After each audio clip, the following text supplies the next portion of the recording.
Ma'am, जो जनवरी है हम इसको सर्वाइकल कैंसर अवेयरनेस मंथ के रूप में हम लोग सेलिब्रेट करते हैं। तो मैम जानना चाहेंगे मतलब सर्वाइकल कैंसर है क्या? सबसे पहले नमस्कार आप सब लोगों को। मेरा नाम डॉक्टर गरिमा जैन है। मैं आनंद हॉस्पिटल में सीनियर कैंसर स्पेशलिस्ट हूँ। जनवरी महीना हर साल सर्वाइकल कैंसर अवेयरनेस के लिए मनाया जाता है। सर्वाइकल कैंसर को अगर हम आम भाषा में बोलें तो ये यूट्रस यानी बच्चेदानी के मुख का कैंसर होता है। ये हमारे देश में सेकंड मोस्ट कॉमन कैंसर है, औरतों में पाए जाने वाला दूसरा सबसे कॉमन कैंसर है। हमारे देश में लगभग हर साल 12 से 12.5 लाख केसेस, हर साल नए केसेस डायग्नोज होते हैं और उसमें से लगभग 75,000 से लेकर 1 लाख तक महिलाएं मर जाती हैं क्योंकि उनका इलाज समय से नहीं हो पाता। जनवरी में सर्वाइकल कैंसर अवेयरनेस मंथ रखने का यही हमारा पर्पस होता है, गोल होता है कि ज़्यादा से ज़्यादा लोगों के बीच में इसकी जागरूकता हो, जिससे इस तरह की चीज़ों को, इस तरह के केसेस को हम अवॉइड कर सकें। हाँ, तो मैम अगर इसकी बात करें तो अगर किसी में एक सिम्टम्स हैं तो उसको कैसी पहचान होगी कि उसको सर्वाइकल कैंसर है या नहीं है? देखिए, सर्वाइकल कैंसर के कुछ लक्षण होते हैं जो कि लेडीज़ इजीली समझ सकती हैं।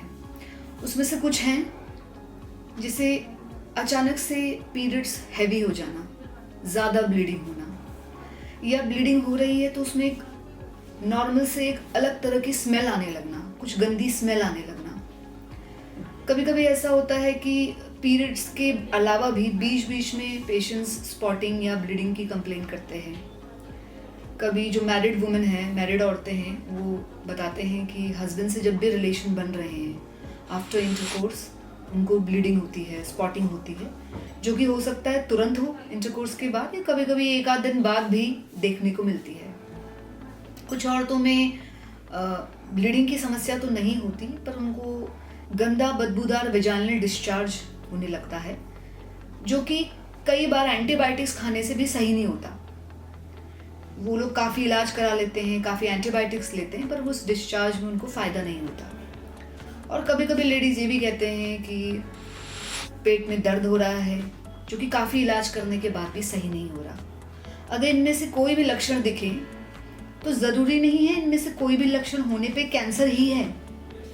ये मैं कहना चाहूँगी आपके माध्यम से कि ज़रूरी नहीं है ये इनमें से कोई एक लक्षण है तो कैंसर ही है, लेकिन हाँ, ये कुछ लक्षण हैं सर्वाइकल कैंसर के, तो इनमें से कोई भी समस्या होने पे ज़रूरी है कि वो तुरंत डॉक्टर से मिले।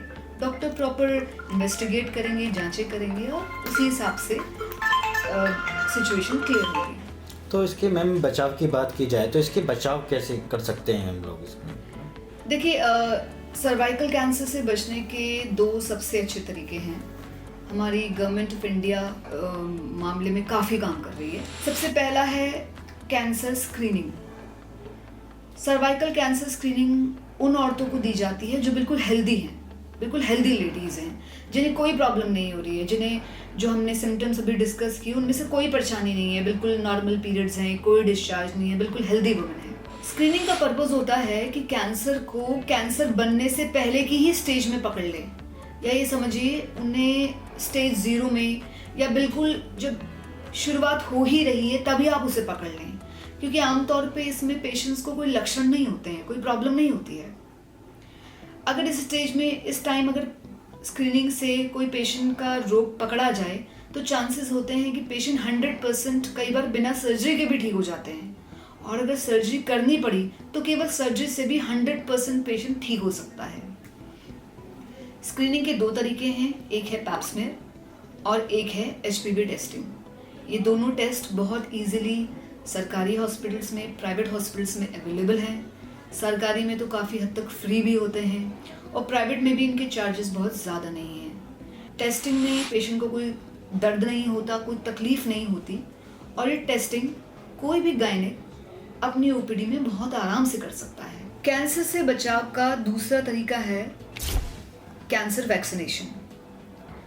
ये हम सब लोगों के लिए सौभाग्य की बात है कि सर्वाइकल कैंसर के बचाव की वैक्सीन्स आज से बाहर ही नहीं, दुनिया में ही नहीं, भारत में भी इजीली अवेलेबल है। सर्वाइकल कैंसर की वैक्सीन लगने पर लगभग 90 से 95% संभावना होती है कि कोई भी महिला सर्वाइकल कैंसर से बच सके। सर्वाइकल कैंसर की वैक्सीन 9 साल की उम्र से लेकर 25 साल की उम्र तक की लड़कियों को दिया जाता है आमतौर पे। लेकिन अगर कोई लेडी शादी के बाद भी सर्वाइकल कैंसर वैक्सीनेशन कराना चाहती है तो 45 साल की उम्र तक कैंसर वैक्सीनेशन किया जाता है। हाँ, ये बात अलग है कि मैरिड औरतों में इसके बचाव का प्रतिशत थोड़ा कम होता है। मतलब जहाँ छोटी लड़कियों में प्रोटेक्शन लगभग 95% है, इनमें लगभग 70% के आसपास रहती है। एक इम्पॉर्टेंट बात मैं कहना चाहूँगी कि वैक्सीनेशन का मतलब ये नहीं है कि आपको स्क्रीनिंग नहीं करानी है।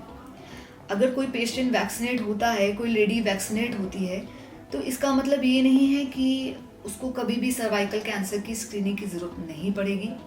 वैक्सीनेशन से काफ़ी अच्छा बचाव रहेगा, लेकिन बेहतर हुआ कि साथ में साथ वो अपना कम से कम पैप स्मेयर रेगुलर बेसिस पे कराते रहे। तो मैम इसके एक ट्रीटमेंट की बात की जाए, अगर किसी को है ये परेशानी तो उसका इलाज क्या है, किस प्रकार है?